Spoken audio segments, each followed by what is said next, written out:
In this lesson, we'll learn how we can create drawing substitutions for our cartoon duck. So let's go ahead and get started.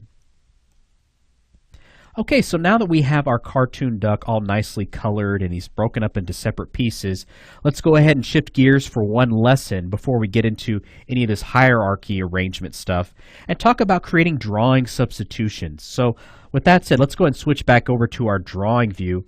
Again, our drawing view basically represents the character in its original form, whereas the camera view shows what it looks like composited and with any transformations applied, okay?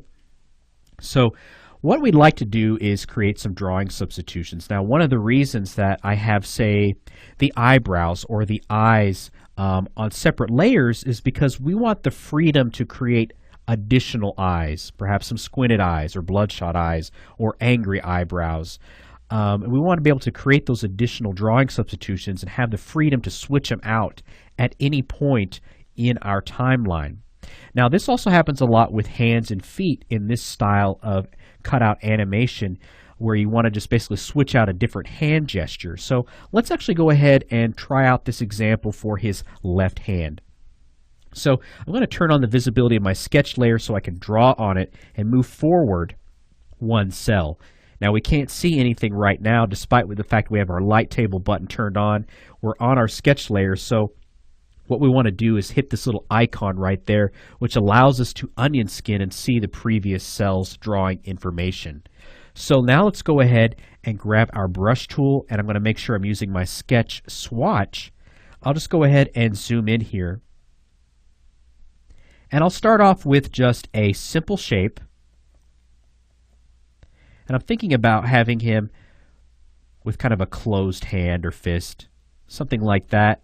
And now I'll come within that shape and just kind of break it down even further. So those are basically kind of the knuckles, the fingers closed up there. You may see kind of, I don't know, probably part of that thumb a little bit right there. And just to kind of further show that, we can kind of erase away those lines right there. Okay, that looks pretty nice. Let's go ahead and zoom out. Okay, excellent. I'm going to go ahead and turn off my onion skin at this point. And let's actually go ahead and expand our timeline view. I'm just going to go ahead and extend the exposure of all of these frames. This is extend them out just a little way. So I'm just holding down Shift on those cells right there. And let's go ahead and just hit F5 on our keyboard. So that extends out that exposure. Okay, let's go ahead and collapse this back down. And let's come up here to our hand _2, all right? And so this is where we want to go ahead and draw our line work over our sketch. Now for this particular layer, I actually want to take back our exposure. Let's go ahead and delete those. So I'm selecting those, holding down Shift, we'll delete those. Okay. All right. So this is going to be a new hand gesture for our hand 2 layer. Again, on the first cell, we have that drawing right there. And then on the second cell, we're going to have our new hand gesture. So let's grab our pencil tool using our vectorized line swatch. And I want to make sure I'm on my line mode instead of our color mode right there. Again, I want to kind of keep those separate, even at this point for these additional gestures, drawing substitutions, if you will. So let's go ahead now and just using our pencil tool, let's go ahead and outline our character's new hand gesture. Okay. All right, so now what I want to go ahead and do, just like we did in the previous lesson, actually let's go ahead and hide our sketch layer. I don't think we need that visible any longer.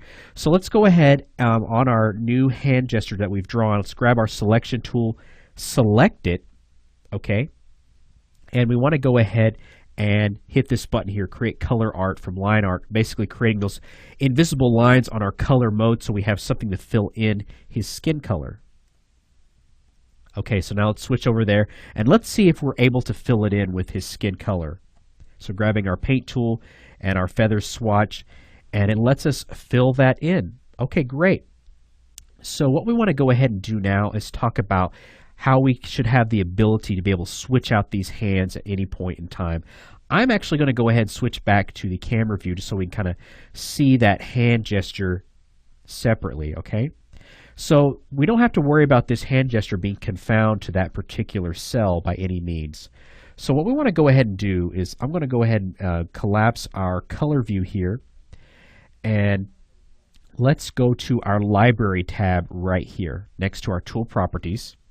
Okay, and I want to go ahead and take this hand layer. Actually, first let's go ahead and click right here and hit F5 to extend that exposure.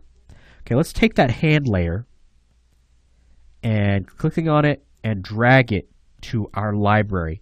So that basically creates a symbol. In fact, we could go ahead and right click in here, and let's go ahead and go to view, and this may be kind of slightly off your screen, and choose thumbnails just so you can see that symbol a little bit more clearly. Okay, so now that we've created a symbol in our library, we can basically choose which hand gesture we want to use. So on this first frame, we have this hand right here, and then on this second frame onward, we have that new hand gesture. Well, we can come over here to our drawing substitution slider and basically switch back to that initial hand gesture. So now all of these frames have that same hand, but we could come over here to, say, frame 8 and switch to that hand gesture right there. So you have the freedom to basically do this on any cell that you want to,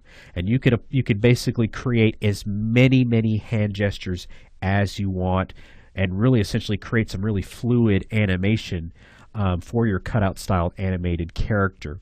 So again, the same thing could be applied to any one of these pieces up here that's attached to the head that we have layered over the head, such as the eyebrows, the eyes, and the cheek shape here, and even the mouth. So if you wanted him to kind of have a growling mouth expression, you could by easily switching it out. Now, what's really cool about adding this layer into your library and creating a symbol is you are saving it in your library, and you can drag this into any other scene that you're working on with this character. Okay, so really cool stuff. So that's just a great way to really kind of allow you a lot more control when you're animating and kind of switching out those drawing substitutions for your character. Okay, so in our next lesson, we'll go ahead and jump back down here to our layers section of our timeline view and talk about how we can set up a hierarchy arrangement and start basically parenting some of these different pieces of our character. All right, so stick around and we'll see you in the next lesson.